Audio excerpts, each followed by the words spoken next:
Hello guys, welcome and welcome to my kitchen channel. आज આપણે બનાવવાના છીએ વધેલા ભાતમાંથી એકદમ યુનિક, એકદમ નવો નાસ્તો। તમે આ રીતે તો ક્યારેય નહીં બનાવ્યો હોય અને યુટ્યુબ પર તો બિલકુલ પણ આ રેસીપી નહીં હોય। તો ચાલો ફટાફટ રેસીપી આપણે સ્ટાર્ટ કરી લઈએ।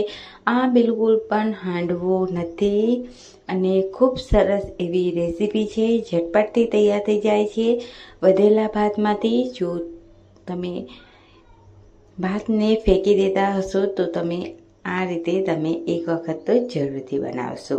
તો ચાલો ફટાફટ રેસીપી આપણે સ્ટાર્ટ કરી લઈએ। તો આપણે એક કપ ભરીને છાશ લીધી છે, નોર્મલ છાશ લેવાની છે। ત્યારબાદ એક વાટકી આપણે સૂજી લઈશું નોર્મલ। ત્યારબાદ આપણે એક વાટકી ચણાનો લોટ લીધો છે, તમે જોઈ શકો છો।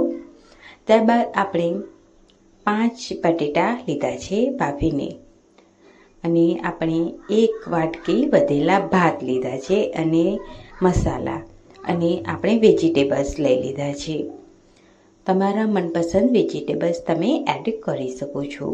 ત્યારબાદ હવે આપણે એક વાટકી આપણે વધેલા ભાતને એડ કરીશું એક મોટી તપેલીમાં। એને એકદમ સરસ રીતે આપણે ક્રશ કરી લેવાના છે હાથેથી।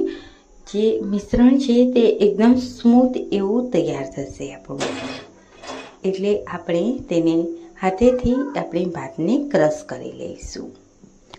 હવે આપણે જે બટેટા છે તે એડ કરીશું। તો તમે જોઈ શકો છો કે એકદમ સરસ એવા આપણે બાફીને બટેટા લીધા હતા। તો આ રીતે આપણે તેને હાથેથી ક્રશ કરી લઈશું, અને બટેટા અને ભાત છે તેને એકદમ સરસ રીતે મિક્સ કરી લેવાનું છે। પહેલાં એકદમ સરસ રીતે મિક્સ થઈ જાય ત્યારબાદ આપણે તેમાં સૂજી, ચણાનો લોટ અને મસાલા આપણે ત્યારબાદ એડ કરીશું।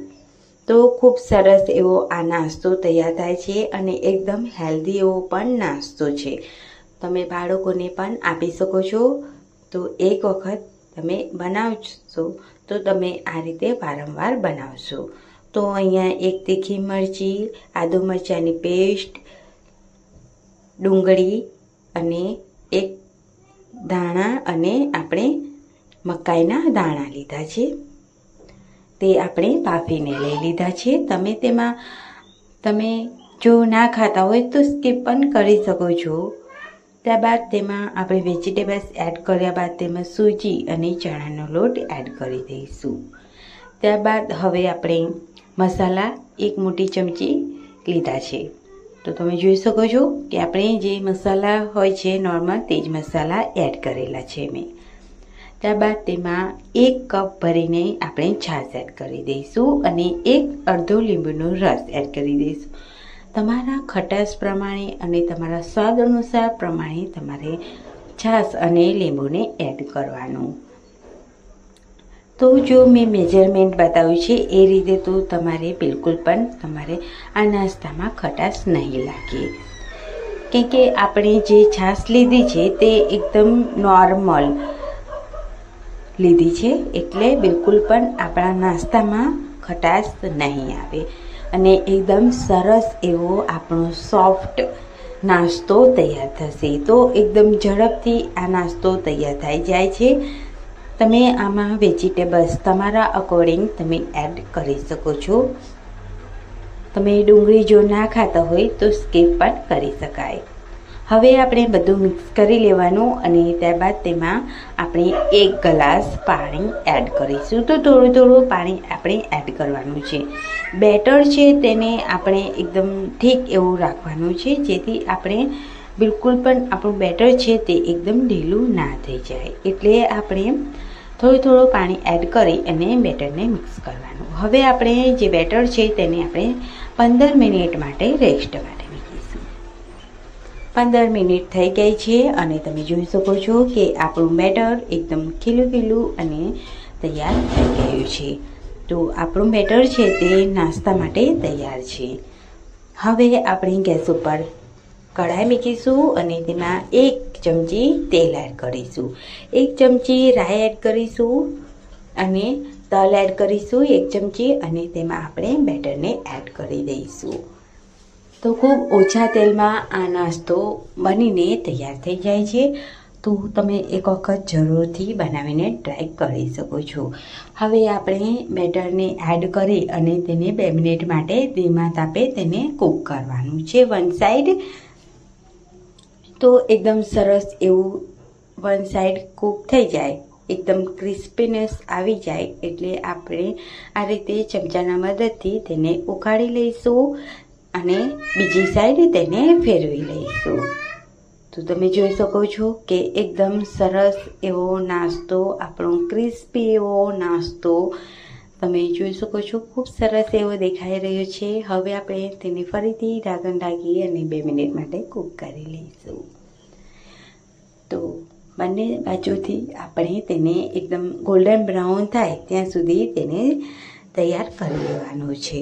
તમે જોઈ શકો છો કે એકદમ સરસ એવો તૈયાર નાસ્તો છે.